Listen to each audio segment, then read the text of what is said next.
यहाँ का आदमी मौत से ज़्यादा पुलिस से डरता है।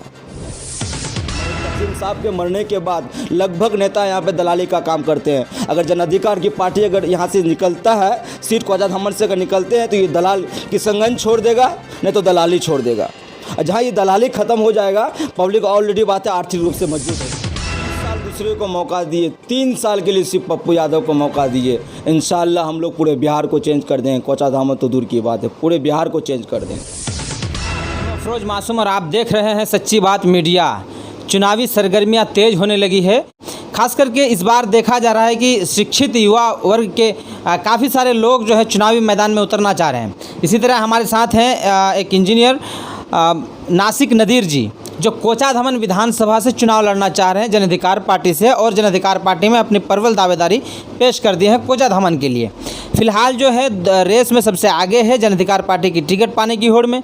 इस वक्त हमारे साथ हैं, आइए उनसे जानते हैं कि किन मुद्दों पर जो है चुनाव लड़ना चाह रहे हैं, आखिर पार्टी उन्हें टिकट क्यों दे, और अगर पार्टी उन्हें टिकट दे देती है तो जनता के बीच जाकर के किन मुद्दों पर जो है वह वोट मांगेंगे। चलिए, बहुत बहुत स्वागत है हमारे चैनल में। ये आप सबों का भी शुक्रिया, आप लोग किशनगंज पहुँचे। क्या लग रहा है आपको कि पार्टी आपको टिकट देगी? क्या आश्वासन दिया? पार्टी 2016 से कंटिन्यू हम लोग जन अधिकार पार्टी में हैं और उसके डिस्ट्रिक्ट प्रेसिडेंट भी रहे युवा शक्ति के, और लगातार 2016 से 2020 तक हर मुद्दे में सांसद जी के हम लोग साथ हैं और लगातार काम कर रहे हैं हम लोग। तो जब आप अपनी दावेदारी पेश किए तो क्या आश्वासन मिला पार्टी ऑफिस से? पार्टी ऑफिस से हमको तैयारी करने बोले, हम तैयारी में हैं। तो हमारे विधानसभा में 30 पंचायत है, 30 पंचायत हम अपने मेरे 20 टीम तैयारी में लगे हैं। तैयारी चल रहा है बहुत अच्छे से। बूथ स्तर तक मेरा काम चल गया और बूथ अध्यक्ष तक मेरा टीम तैयार हो गया अब तक। पार्टी ने जो क्राइटेरिया रखा था कि इतना सदस्य बनाना है, क्या आपने सदस्य बना लिया? सदस्यता का भी काम लगातार चल रहा है। अच्छा, उसके अलावा बूथ लेवल पे कमेटी भी तैयार कर लिया आपने? बूथ लेवल की कमेटी तो मेरे बहुत पहले से तैयार थे और बीच में कुछ मामला हो गया तो हम नहीं थे, फिर आने के बाद और उसको रिकवर भी किए और बूथ अध्यक्ष तक को सब 300 पंचायत का लगभग कुछ ही दिन में उनको लेकर मीटिंग भी करने वाले हैं। और मेरी टीम बहुत तैयार है। मेरी पूरे ज़िले की जो टीम थी 126 पंचायत के पूरी टीम भी चाह रहे हैं कि वो विधानसभा कोचाधामन से लड़ा जाए। हम लोग की मजबूत टीम है और पार्टी से अगर हम लोग को टिकट मिलती है, इंशाअल्लाह हम लोग कोचाधामन से इस बार पूरा विश्वास है कि हम लोग कोचाधामन इस बार हम लोग अपना सीट निकालेंगे। भाई साहब का मानना है कि अगर जन अधिकार पार्टी उन्हें टिकट देती है तो तैयारी इतनी मजबूत है कि इस बार कोचाधामन से जन अधिकार पार्टी का सीट हम लोग निकाल सकते हैं। लेकिन जब आप जनता के बीच जाएंगे, क्योंकि पहले से ही इस क्षेत्र में 2-3 पार्टियां सक्रिय हैं, यूपीए गठबंधन है, एनडीए गठबंधन है, उसके अलावा एआईएमआईएम की एंट्री हो चुकी है किशनगंज में। तो ऐसे में क्या आप उन युवाओं को समझा पाएंगे जो अलग अलग पार्टियों में समर्थन दे रहे हैं, और क्या लग रहा है आपको जो है अपने तरफ जो है खींच पाएंगे इन लोगों को? सबसे पहली बात आपको हम बता दें कि 2016 के बाद पूरे बिहार में ऑपोजिशन में अगर कोई रहा है तो वो जन अधिकार पार्टी, वो नोटबंदी में हो या किसी भी मुद्दे में हो, सैलाब में हो, जन अधिकार पार्टी हमेशा खड़ी रही है। और दूसरी बात, जो 4 मुद्दा में हम लोग इलेक्शन लड़ रहे हैं और लगातार 2016 से काम भी कर रहे हैं।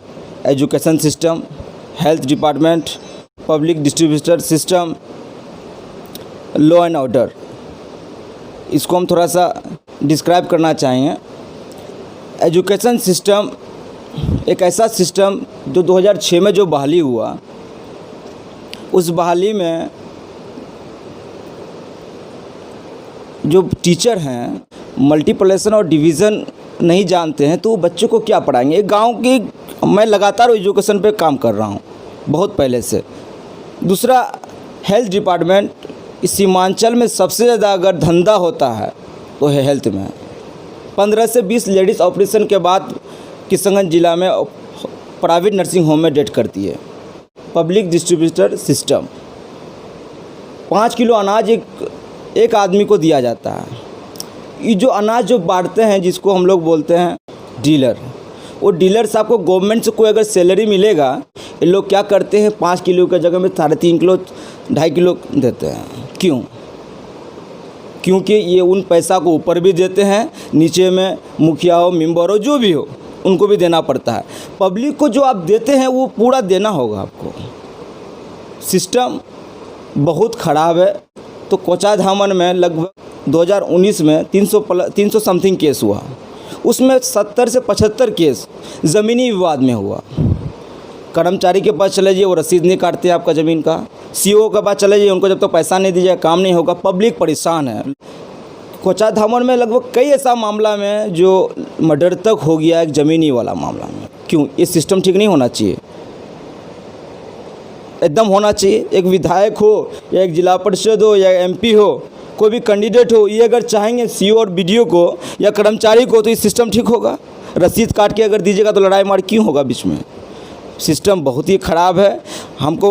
और जन अधिकार जो पार्टी है, पूरे बिहार में अगर सरकार आता है तो हम आपको पूरा ओपन बोलते हैं कि सिस्टम जन अधिकार पार्टी के जो राष्ट्रीय अध्यक्ष श्री राज रंजन वो पप्पू यादव वो ठीक कर देंगे, ठीक करने का क्षमता भी रखते हैं। और 3 साल मांगे हैं पूरे पब्लिक से। और मैं भी पूरे पब्लिक को कहना चाहूँगा कि 3 साल से पप्पू जी को दीजिए, इंशाल्लाह हम लोग किस पूरे बिहार को चेंज कर देंगे।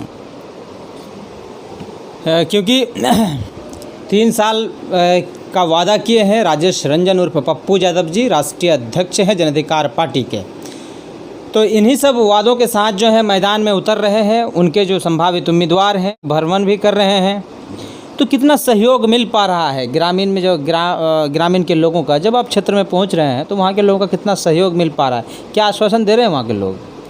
नहीं, जनता एक बात तो बोलते हैं कि पप्पू यादव बहुत अच्छा नेता है। तो हम लोग जनता के बीच में जो पहुंच रहे हैं, हम लोग निकलेगी, क्योंकि पब्लिक परेशान है सिस्टम से। बहुत ही बुरा सिस्टम है किशनगंज का। आज मैं पूरे ज़िले की बात करना चाहूँगा, ख़ासतौर पर हेल्थ डिपार्टमेंट की बात करना चाहूँगा। हेल्थ डिपार्टमेंट में बहुत ही परेशान है।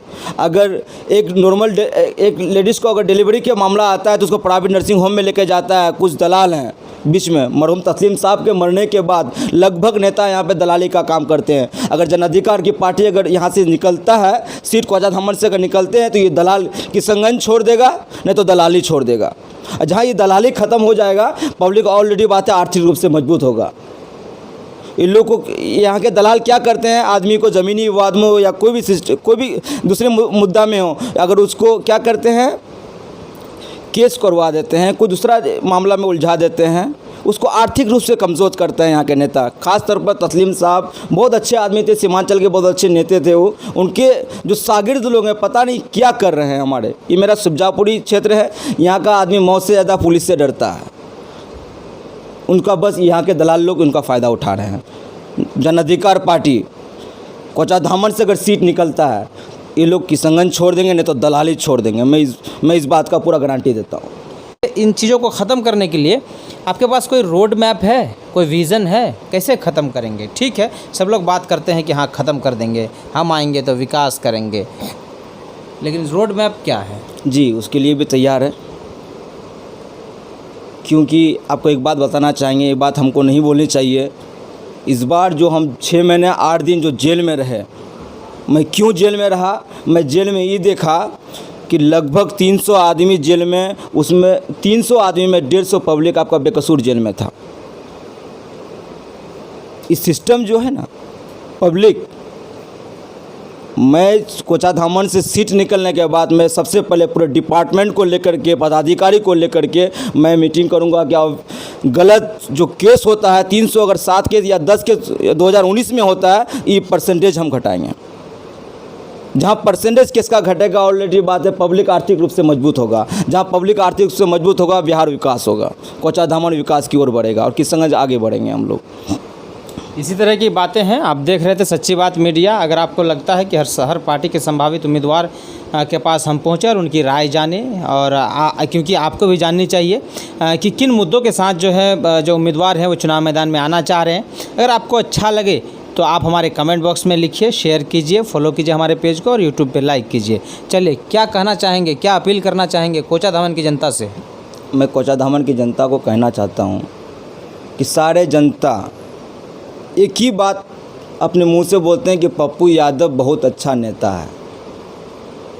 तो मैं कोचाधामन के सभी गार्जियनों को, सभी बच्चों को, सभी मेरे माँ बहनों को आग्रह करना चाहता हूँ कि एक बार 30 साल दूसरे को मौका दिए, 3 साल के लिए सिर्फ पप्पू यादव को मौका दीजिए। इंशाल्लाह हम लोग पूरे बिहार को चेंज कर देंगे। कोचाधाम तो दूर की बात है, पूरे बिहार को चेंज कर देंगे हम लोग। चलिए, बहुत बहुत धन्यवाद, हमारे साथ जुड़ने के लिए बहुत बहुत शुक्रिया। थैंक यू आप लोग को भी और सारे जनता को भी मेरा नमस्कार।